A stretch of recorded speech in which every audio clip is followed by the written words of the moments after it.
nsankyerɛfoɔ ɛba na so yɛ bebisa ne nsɛm enso so ɛwɔ hɔ ma oyi ya no na asɛm baako amampani edi ɛho enkomo ɛyɛ enkrɔfoɔ asɛbi previous ɔmo so ɛyɛ ɔmo kɔ internet no so na ɔmo so camera hwɛ wɔ ɔmo so a atenie ene ensɛm a ɛde ɛyɛ basabasayo ɛba na we free ha na wɔ hene we na ɔmo de ɛyɛ tribal comments ne ɛyɛ chieftaincy comments so ɛba no wɔkyɛ sɛ munya hwɛ yie pa sanse yade a sɛ aban no so mu a wɔn mo ɛbɛdi wudwuma papa na ɔmo kyɛ sɛ National Signal Bureau a wɔn mo ɛyɛ ade a wɔn mo ɛyɛ adwuma no ɔmo de system bi wɔ hɔ no ma yɛfɛ no IP address no ɛyɛ ade a internet protocol address no omo be di ekiri ba bia wo bia no omo hia se ye beka se nipa smesi na kokan ye hia so be use IP address na omo abefa until this time round no one mo ba be ye adwuma ne dendenden a obi a obeye sad bia omo ebechi no owie no osan kasafa National Cathedral no ba bia kwakosie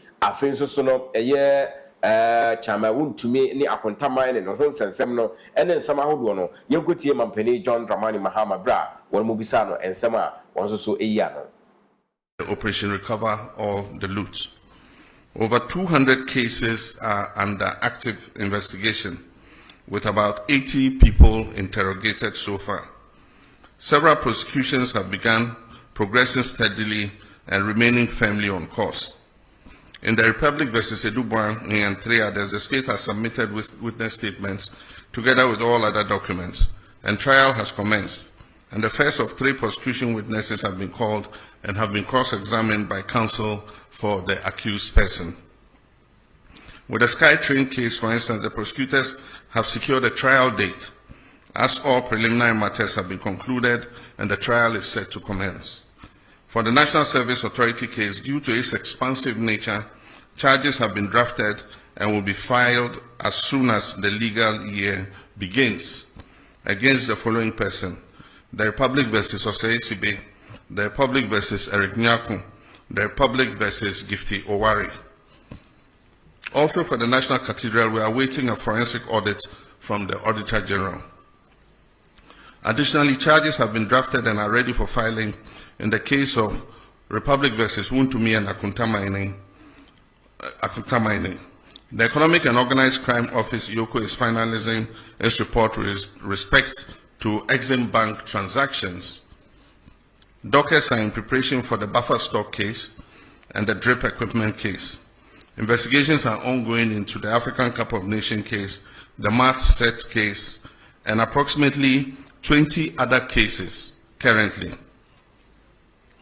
Let me be clear, every single case of corruption that needs to be investigated is being looked into. And once evidence is found to ground the prosecution, that will happen and happen swiftly. Looking within, we launched a code of conduct for public officials with an insistence on strict compliance.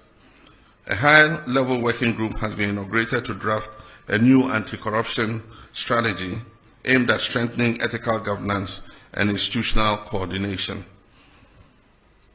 My fellow citizens, the scourge of Galamsey is receiving much attention. We've established the National Anti-Illegal Mining Operations Secretariat, NIMOS, as the Central Operations Command Center coordinating the national fight against illegal mining and its associated environmental degradation. In a coordinated effort across all security agencies and the Ministry of Lands and Natural Resources, 440 excavators have been seized. Over 1,400 arrests have been made, with suspects awaiting prosecution. Over 300 Shamfang machines have been confiscated and destroyed. Over 900 water pumps seized from illegal mining sites have been handed over to the Ministry of Agriculture for distributing to farmers for irrigation purposes. Now has the technology to use your IP number and find you wherever you are. So I'm sending a signal to Ghanaians that we can find you those doing those hate speech and things. We'll use your IP number, we'll trace you. And when we trace you, we'll deal with you under the criminal code for inciting violence and disturbance of the peace. But I believe that beyond that, we must start making regulation for this new media because it's unregulated. And so anybody just takes a phone and says, oh, this plane crash, I wish that so-so and so had been the one in the helicopter and had died, and dwarfs have eaten him in the forest. I mean, why would you say something like that? And so we need regulation for that new emerging media. But in the meantime, the National Surveillance Bureau has been given the full authority to track down people who do that kind of thing and bring them to be sanctioned under the criminal code.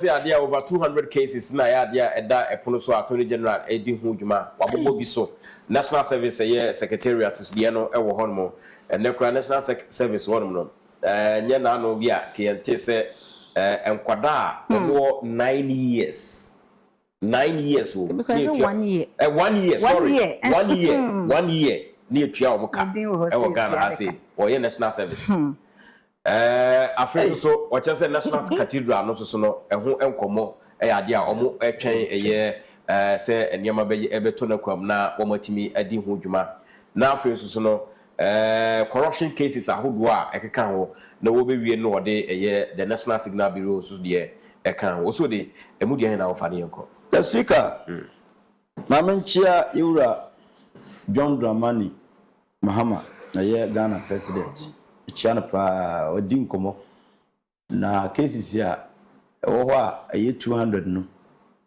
ababu boso ba se o mawie se o mawie ye hu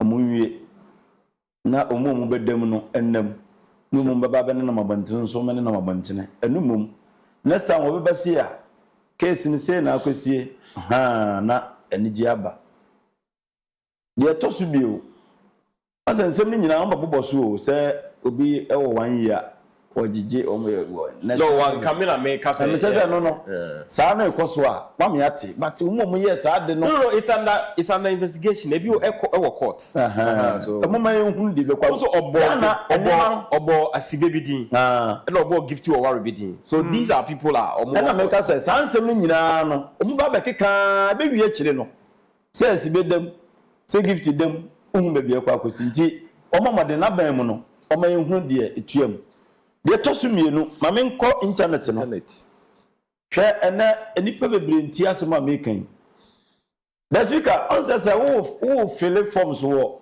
ebia wo bie TikTok wo bie Facebook na bibia ba yes agree na wa twa kwase wo okra wonkan agree na na okra hwa akwa agree wo twa kwase wa dot ayibi wo hodon sabemu a na afele na akomia na de wokọ ensem hihye mu nyina no bebre nkan ya wokan I'm telling you me say ya wokan I'm telling you yes so and one said we are telling you they different from yes you woni bebre ho a ekonete ama yehu baby awo ye konete ma nkoma wudie brofo ba kokwa apie mu a eyi to wotimi no bi kasa wo fon so ebia o me pe kamna si ato kanu hwan woni kasa wie ya ko bi Facebook ana kanu ni bi abada Oza won tiase o word na pie mu no o kasa no bibia connect with internet na wonim enti bi wo kwa se o mepeka bi si ato se wo TikTok a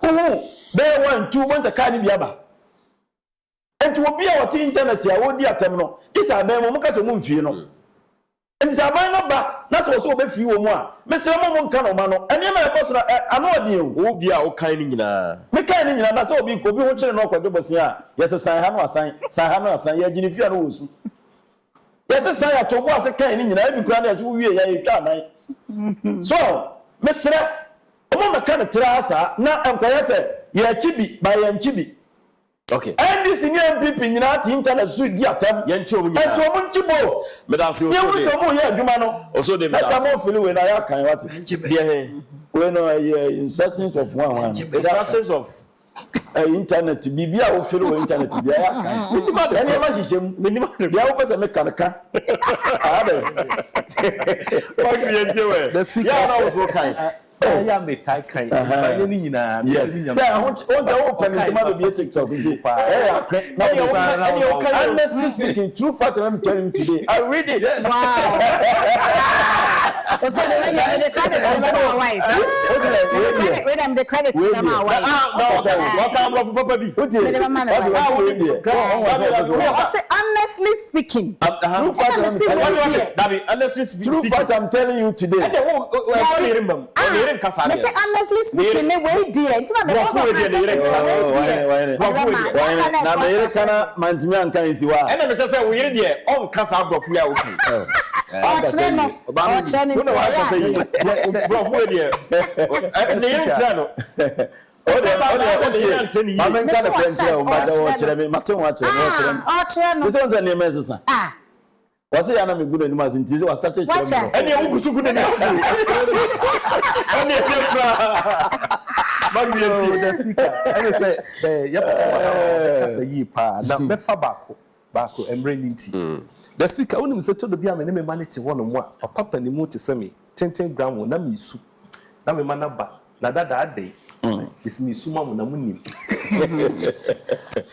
The speaker kwanya said the enkora no ne tete de mo sin ya me twin se me ban da kide na ombe wo tete obo fie kama pa but ob free school beba no Kasa bia obetini nsem bia obehunu na enwa was na ko ehin okofa di free e obi papa ntete o de ama ne ba na oba na kofa bi the speaker so hwe internet so na hwe se de china fo nkora e building no ma bi na hwe se de di atem na tum say any future ebi ye ba na me Yankopon se ye papa Mahama no ameka wan se ye yi ni free wa bi de me nim de but me hunu se ono ni nipa obetimi atu sa na mo because ofiri so a o ma bio obi akra ma ne kwan so omra bio ehyehyɛ ne kra ma ne kwan so omra bio enti onya ne din wo ho omo ne ho modi na said ye all can onye na mwa yenyo the speaker because sise o man no said ye air con maka say enche bia wo sara no pa na ohia obi a obi atambidie ne be ebechia enche okay na enche so ye benya president bia oye yonga wan hwa adwuma odi ba bedi ye obedi atamsa ya ye de maye mai very well enti mesre say ye wakan we nko na mefa na maka dia ka ne yedie but me family dia ka ne ma sofo ono nto ntoaso well Steve the speaker enjewe technically about court cases na one year careful about mistake but the person can say NDC nya fun mo ba I have to swap so media maka until say IGP e be independent na CJ Chief Justice Monso be independent o ma we ye mra asem ense santa ba bi agina ne I'm telling you amayo for the maraso motuom ana mo ye say no mo di akọ o ka se empuna ene empunu me empuna me empunu Ghana ya nyina no aka hold Donald Trump ye ne court our America man but very powerful by having the nation when you ko wi obi body duro obadam sesiye obi wi billion me say obadam sesiye na oda so na mo e fom ni me say we na the man dey program obadam sesiye yeah my young cousin me say obi ani wachi Francis Eninachi but wo mo de me say no before I get go obi enti woni bibi sa ne maniama na ekum yan hwe me nya accident bi on obi de car be jam me obi jam me me come say bawu na me say ba na ko bi akọ from car number no tell number say we dey be di na me say bi be wu no follow car number me nya asem ade sir na me ka say me chiro nipa no be jam no oni license oni insurance car ko bi ka o da ko ba de ko si ba bi no o da ba de akotu me so wo bi bia me license wo na me tuka ana sɛ no me hwɛ ade sɛ me di ko ba gu so na ka me timi pe ko gu so but me ni fo sika tuatua we me free ba sɛ me no nkwa no so no ɔyɛ ba de woni mo bi ya fam na fam saa ne ma na ma obi a wadi 1 year di bom enya 1 year offense omo endru 1 year kra think say ma men check in check by 9 months so say ampa ade we tra ho check say ampa say no kra omo ye nhwemu fine ebi enya baby see o. Under age 1, under 1 year. Yo. Auntie. Oka so o ti ase. Ewufo ba ni ye de ba de. Ewufo bi ni ye de ba de pie mu bi. Ewufo. Afia from afro. MPP ni NDC yentu ofofo. Omo ye nyuna, omo ye nyunu, omo ye sia, omo ye se. Bila se. Die te make asa ade se. Na wusi form. Mi si form. Say ya cha bro nyambo a. Ya ba. Ya cha. Kana no kwa na ye sa o. Amofo bire ye. Ayi obi fi bi station. Jumadi so obai de ba de, obi dim penfo de ba de. Atem. E ba ye nyane. Ji atem sa ha odi. Me no we mu de se se be ye po. Ye se me fo ba bi se. E be fu e ko. Ye ina ko. Ye ina ko. Ya bi atrebo. Magusa but who body ka ko. Sa Ntikaso wo ko. ye ina ye ko. Na le na won se na won ka wo na wo kai na. Tina se ma ye wai. Ye ko. Won ti wase na enye ye nyina. Me disi form no. Yeah. Uye de tempo free mu kra no a frem kwada omo DHS ene kwada hwe edi si wona omo ka enna ho asem Ene akora be 21 year old. Wo ko mama. O papa sorry. ene na ne nsem tisa utibia na why de ba de Enna se say. oh sex akwada we de say we de sin na men na say tisa edi wuro mo ho Ma hu JHS ni bia. me say oba bitimi efa ayi stadim no I say yeah you know I was like what is happening So for here. oh na so That's it. na me ni obi ma wade ene oba ada Listen na ene kwa video bi am hwe bi am crash me. O chere kwan fa so de bro. Ene be ma yi. you see Hey. I'm saying yeah, a chepa no munye. Babia the speaker asebra ko Wo de mani. ben for mercy for Very well. na say Se do ka na. Na ma. Osoode ni na. Osoode na. Oh, abetom na Akoma ye ye film. Ko ko fa ba e. Eye. eno le to O so blog no chere blog se di ye adwuma. Eh yi na ndi. Oba bazia. Eh ni na mu. Oba bazia. Dey. Blog. Dey bro. Enye ye as mo kana say.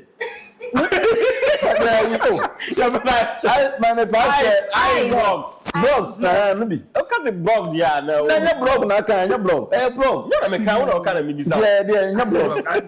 Oh. Na ma ye se. Osoode ni na. Me makuma. Osoode ni na. Me de makuma no ti mo me na. Na ma. Osoode na on ka bi o. Ya o pese e pon dia me yem pon sisi.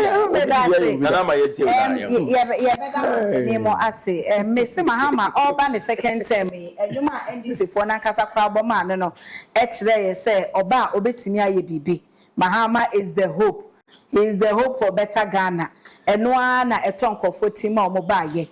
Na ya na de me ha me ne say enyema bebre wo hono mu a omunim.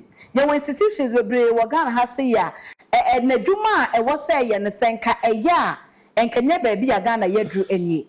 National Signal Bureau yi yete ye be 2020 honum ena eba ye meboa ena omo establish ye enya nansen ya edubu ahe ye twen na bo so se wakodi sika na se sika bia fa ne nsase a enka nkofo dodo sen na National Signal Bureau no kwa na omete ho asem enka nkofo dodo sen na enim adwuma mpa no omo ye mpa omo na omate no omo enim adwuma na omo ye ena adwuma na omo ye ne details ne net sen ehene no omo fa omo de ye omo adwuma enti mampani de wo kan de etese saa bre na National Signal Bureau ye no so wono ba payo enti ne bre no so no na eni honom e na ene ye wo honom no afi no so mo be ye adwuma ana wo mo be hu se ye wo enema bi honom ana se code bi honom a ye betimi de trace ya ba be ye fine ye mbani say it's better late than never so there in fact Osoode di kan no National Signal Bureau 2020 na e ba na mo establish yes anti okaze no ho a no oni ho no oni ho but so we sha 2017 no mu honom no na eye adwuma yes but on say adwuma na wo ye no act no e ade a e besesa adwuma na wo no 2020 act no we establish na besesa adwuma na no every e be keka including exactly this one enti na make say impo omo na omunim sesa institution exist kwa no omunim adwuma na omo ye enti de na omo ye na de na omo de be ka ho e na ekokosi sen Enti no se ne no ma hu se aye betumi aye adwuma aboa ama social media so nkofo mu di nsempulu no yatumi ache omo a ebeboa by me no de me kan se ma omo ntagete ne obeka aye nko a because obi ono mo a obetena ba bia ka asem ene obi na obewo so ama na ma obi so wo so ama obi ama obi awo so ama obi a enke bia ye kwete enke yente enti ye hwe ba bia free a ye kwa kwachi nipa no wonso a beba a wono mo a wo behwe na se bia ye nsemfo a ye didi atam na so wo so dia ma obi na obi atage na obi a reposti na obi a onni wo contact ni na is a crime and that is it because the who repost ya so who generate exactly enti no mo for money since also kan say ye wo code bi a ye betimi dia trace wi nipa no internet protocol that is it I know all this enti ye trace no won so a beba be di udi amu na so be wo so dia ma obi ne ye trace won so good because the omo ye scapegoat a me give this answer full we ne sabi eto betwa nana afei na duru so a ye de pepon Matiamu. ene akwa ne de ne yakopon bu achi na ye de ho nkom Akwada de no mutua na na waku opapa oku ngo papa no. Waya mumuyo. Waya mumuyo pa. Na wo se bro mo na to paso. Nana opese ye pon wo ho Aya po akwan. ka blogger asem sra Matiamu.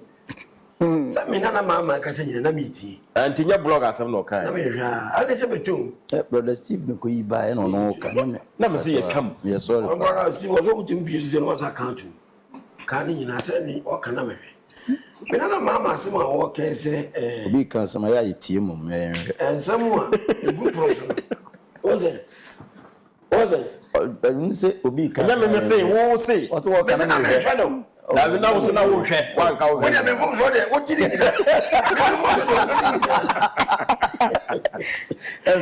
ba na wa ze wudi echi nyente ya bi bamu no ya na ese wudi tum asemo Asamo ka ya me de cathedral ne no. eno na be ye oda Na wono me won nsem bisa. minim se obobo obi din Ase attorney general eye hwehwemu no mo hundo meye. Oye hwehwemu besi ana se omo twen the final docket na anamo mbotuo ne ye si o mesi ana se omo mo ye ne no mu benya. so we say before say obekọ court no in fact no asema o kan ne say enye se omo fiti ya ye say Osoode diska na for we diska na ye fiti ya ye de akugina ko o de court a ye be bo ato atwen do obi ana nka wo nya abotre ye investigation ya ka wo be hu no kre no ba wo pre ho because of visa amanfo say oh adenti na mo ba ya mo nchi obi adenti na mo nye say a na wa anye wadwuma ya at the end of the day nipa na wo susu say wa bokro no obefa no ho adi because wa anye due diligence the court there you can omo prepare docket no no ma hwemu ye say asem omo de kɔ no ombenya bimu die yeah Speaker Empani bu baby. What was it? Empani say asempa was with some can. Yampupu yeti. ya ka kire was okay ate What ede? Na so when ka speaker na kan na ade fancy ko mo so. Na be ya ka jen say bibia bibia on fa mo so. Za na mo mo na ka. Wani ni sa na me mfo so. Ya won ka family right. Na be yam cross border. Oni yam cross bi so. Say yewura no de nsem nyina ba wia. Wọ́n mọ̀ mi ti kura yẹ wọ́n mọ̀ mi kọ́ so wọ́n mọ̀ si asai. Wọ́n kura ne kura gbẹ̀ mbọ̀nẹ́ no. Fẹsẹ̀ ló mu ni bẹ̀bí ẹ̀ bẹ̀ wá kó wie. Wọ́n sẹ̀ bẹ́ẹ̀ ni mo kọ̀ ọ̀nà wọ́n sá yẹ. Yẹ yẹ tí a kura ní nsẹ́ cathedral no ẹ̀ bọ̀ ọ̀ma ne ka. Ẹ̀ nkò wie yẹ. Ẹ̀na mo yẹ sẹ́ bẹ́ẹ̀ yẹ ẹ̀na mo jíjí yẹ subúnẹ́ ni. Mo jíjí yẹ kókó so mo kó jí yẹ subúnẹ́ ni. Na mo yẹ dẹ̀. Sẹ́ yà sá yẹ kyi. Wọ́n sá yẹ sẹ́sẹ́ sẹ́ nkó yẹ di. Baby, I would go to you. When you know, come home. And yes, I'm not be something I myself in the bar. What room will be dear as we said, I saw that. Oh, baby, D. Send me a Nana, that is only a move for Pia one and Chow. Nana said, Papa said, call to sell my bonia. They say no. And it's for my money. What's it then? Sure. Yes, I'm come from my money. Now, me party walk. Any woman's can be what dying, and we can't be kind. Nana, say call to Casse, or my bonia, or be a vacancy of mine. I got to do a for one so. No, let's say we are judging the evidence.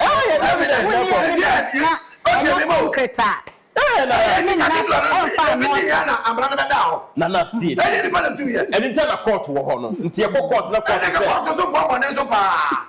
I make it.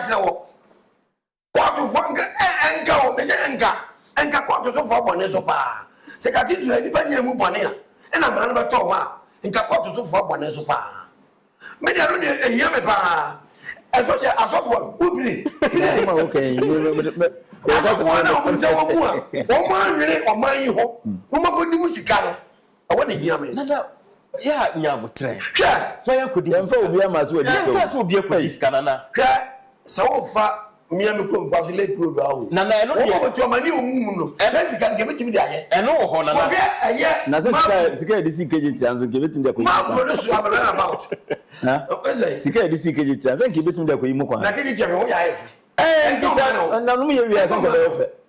na de sika o ma se no ebetimi ye sika tidura no me wa etimi si Nana on ti de me kana na. Me say for now no court of a competent jurisdiction na ka say ni pass mercy and our bentin odi for odi be what discuss. Nti yan fair no. ma de no to Ati ase de na. $58 million na o ma say so ya de bo ho bra no se betimi si Ebetuma si dey. ebetimi sika tidura no ebetimi be company Ebetuma be but kid dem what say dey be a company $12 million. no we $58 million na say mo say engineer to foundation kura na ya mo na de No tua de table ne ntosi o. na tosia anybody know what ma anybody know what Wo pe ko fe freezer ba nnu bo. Da ni me bi wo. na we say nyansa wo mu abo ne bi ni Ghana say nyansa wo mu na pa abo bi wo Na. wala me ba wo abo ye pa abo Dabi abo abo je ne ye pa abo wo de. Na. Ebo na me yeshira. Na enye bo bi asa. ya wo sa bo bi do ye me sia so ya ko ko se bu ya ya be wa ko ta Na for we. ya jo Me say ebo na wo ka ho asem no enye bo ho bo. Abi da bi. Ebo na me yeshira so ya. Israel. Ma bo twa dan ho ya wo Israel no. ya na mai Blackstone e ka. eh di bi ho abla so wo ma boy wa Ghana ha contents na ya people be Eh be boy. Jama sama boy. Jama de be ko. Chopo wa de pipe wa Jama de be ko. ada na Ghana ni mdi ni wasa We da asra na for return. ya kwa je kwa ni de And I say KEV Textile say wo eboa and na pay KEV Textile say me can talk say and then we organization we school we banks ahodo asoruku ahodo na wo pese montuma no ye print e ma we digitally printed one and omo KEV Textiles so yen ko ma so